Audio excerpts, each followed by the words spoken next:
Isang mapagpalang araw at gabi sa inyong lahat. Mega love shout out sa lahat ng ating listeners, viewers, and subscribers saan mang sulok ng mundo, Mapalundon, Visayas at Mindanao. Lalong-lalo na po sa ating mga kababayang OFW. Kamusta po kayo mga kalingap? Mabuhay po kayo hanggat gusto nyo. At kung bago ka pa lang sa aking munting YouTube channel, huwag ka nang mahiyang mag-subscribe, like, share, and comment. Huwag mo na rin kalimutang i-click ang notification bell nang sa ganon ay updated ka sa aking mga paparating na video. At syempre, patuloy po nating suportahan sina Kalingap Rob at ang ating ama ng Kalingap, ang nag-iisang founder, si Kuya Val Santos Matubang. Kung maaari po ay no skip ads, nang sa ganon ay mas marami pa tayong malingap na nangangailangan. At konting paunawa po kung maaari ay tapusin niyo muna ang kabuuang video nang sa ganon ay akma ang inyong mga komento. At yun na nga po mga Kalingap, talagang parami na ng parami ang nagre-reaksyon kay Biancy at sa kanyang pamilya dahil nga po sa ginawang pagpapatulpo kay Kuya Val. Kumbaga yun pong mga issue dati ay kahit papaano siguro ay lilipas at maayos pa sana. Pero ito nga pong ginawang pagpapatulpo kay Kuya Val, yun po ang hindi matanggap ng karamihan. Dahil alam naman po natin, ang Kalingap tinulungan si Biancy na magkaroon ng bahay, no? Kahit papaano ay naiahon sila sa kahirapan. Pero ang ginawa pa rin sa huli, pinatulpo. Kaya po hindi po natin masisisi yung iba na talagang galit at inis sa kanilang pamilya. Ngayon, sino po ang mas stress? Diba sila? Si Biancy. Talagang hindi po nila makokontrol ang mga tao, ang mga viewers, ang mga supporters, ang mga reactor na mag-react ng ganito sa kanila. Dahil nga po sa ginawa nilang pagpapatulpo sa Kalingap. Kung nung una pa lang sana ay mas pinairal nila yung pagpapakumbaba. Siguro sa kahit papaano ay naibsan yung mga galit sa kanila. Pero dahil nga po ganito, ay wala po tayong magagawa. Kundi harapin nila itong ginawa nila na pagpapatulpo nga po kay Kuya Val. Kung sana ay lumapit sila at kinausap ng maayos si Kalingap Rob at si Kuya Val, sana ay hindi na humantong sa ganito. Madali namang kausap si Kuya Val at saka si Kalingap Rob. Pwede namang sabihin ng Kalingap Rob, hirap na ako, hindi ko na kaya yung mga pambabatikos na ibinabato sa akin. Sana ay tulungan nyo naman kami. Ganun sana. Hindi yung agad-agad lalapit kay tulpo. Parang ang dating tuloy ngayon ay kinakalaban na ang Kalingap. Sino ba ang founder ng Kalingap? Si Kuya Val, si Kalingap Rob. Talagang ibabash kayo ng tao. Dahil syempre, kayo ang tinulungan. Maraming natulungan ng Kalingap. Talagang hindi nyo masisisi ang tao na talagang i-bash kayo. At agad-agad nga po nagpatulpo pa, di ba? Ngayon, gumawa ng sariling YouTube channel. Ano pong iisipin ng tao? Talagang dadagsain kayo ng mga basher. Sana ay hindi agad nagpapadala sa mga emosyon, sa galit o sa anumang sama ng loob. Sana ay pinag-iisipang mabuti.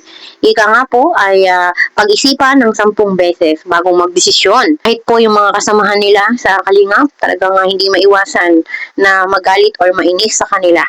Buong Cam Norte, alam yung ginawa nila sa Kalingap. Yung pagpapatulpo nga po kay Kuya Val. Alam na alam po sa Daet na sila ay nagpatulpo. Sinong nakakahiya ngayon, di ba sila? Ang pamilya ni Biancy. Kaya po, hindi po accepted na gumawa ka ng YouTube channel para ipagtanggol yung pamilya mo. Kaya wala po talagang mangyayari kundi tanggapin nila lahat ng mga pambabatikos sa kanila. Yan po ay wala ng kontrol. Parami pa ng parami yung magagalit sa kanila. Kaya no choice, face the consequence. Si Eds po, ang pagkakilala ko sa kanya ay sobrang bait. Matulungin, mapagmahal sa mga kasamahan, maalahanin, higit sa lahat, mapagbigay, mga Kalingap. Pangalawa, si Eds yung tipong madaling lapitan.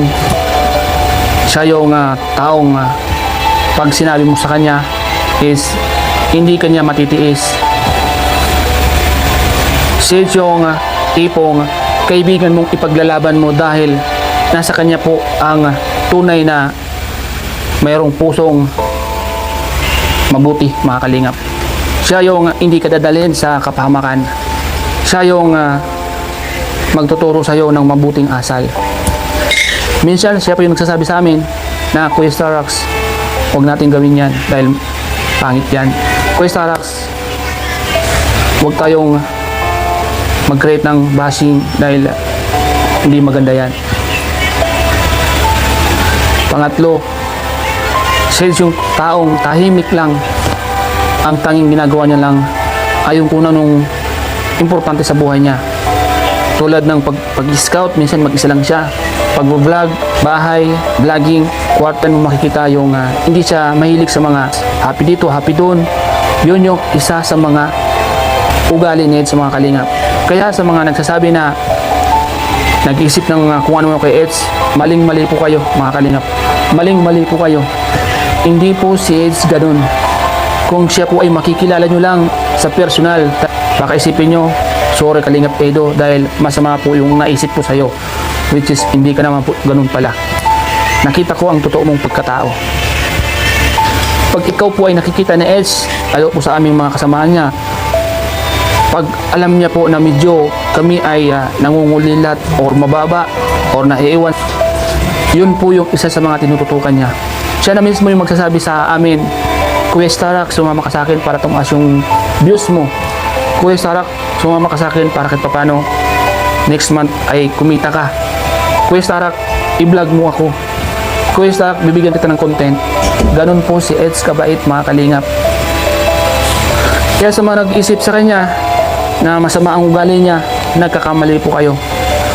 Sa mga nag-isip sa kanya na siya po ay involved sa iba-ibang iniisip ninyo tulad ng mga sinabi, si Eds po ay napaka tahimik.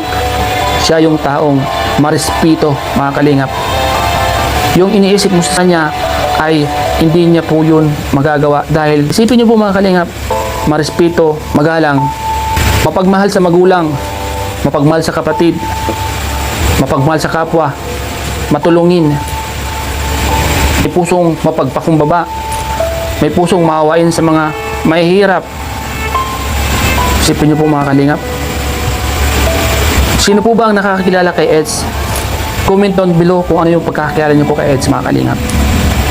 Sa mga kaibigan po namin sa Hong Kong, sa mga viewers na na-meet ni Eds, na-meet nyo mula noon hanggang ngayon, kung ano po yung nakita niyo po sa kanya.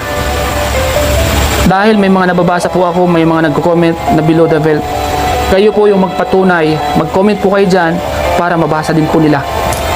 Para yung iniisip nila sa taong matulungin at mabait, kahit paano, yung isip nila ay mabago. Ito po hindi ko ito sinasabi dahil kaibigan ko po si Eds. Sinasabi ko po ito dahil ito po yung nasaksiyan ko sa kanya sa pagsasama namin sa loob ng Key Voice. Ito po sinasabi ko dahil ito po yung katotohanan. Sinabi ko po ito sa inyo dahil kahit papano yung mga nag-isip sa kanya ng di maganda ay matauhan naman.